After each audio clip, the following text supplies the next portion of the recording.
মহান শহীদ দিবস ও আন্তর্জাতিক মাতৃভাষা দিবস উদযাপন কমিটির সমন্বয়কারী কলা অনুষদের সম্মানিত ডিন অধ্যাপক ডক্টর মোহাম্মদ সিদ্দিকুর রহমান খান ও সদস্য সচিব ঢাকা বিশ্ববিদ্যালয়ের মাননীয় প্রক্টর জনাব সাইফুদ্দিন আহমেদ।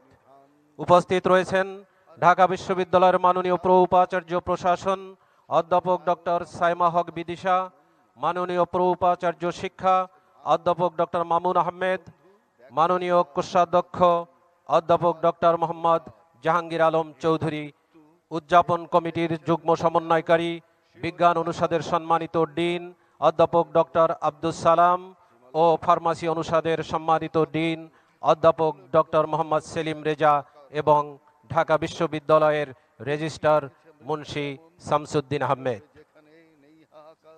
এছাড়াও মাননীয় প্রধান উপদেষ্টা পুষ্পস্তবক অর্পণের জন্য পবিত্র শহীদ মিনারের মূল বেদির দিকে ধীর লয়ে এগিয়ে যাচ্ছেন।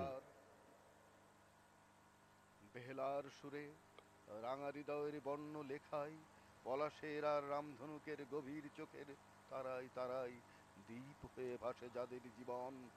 যুগে যুগে সেই শহীদের নাম এঁকেছি প্রেমের ফেনিল শিলায় তোমাদের নাম। তাই আমাদের হাজার মুঠির বজ্র শিখরে সূর্যের মতো জলে শুধু এক শপথের ভাস্বর।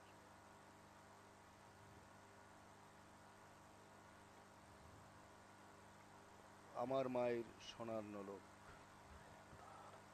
আমার মায়ের সোনার নোলক হারিয়ে গেল শেষে।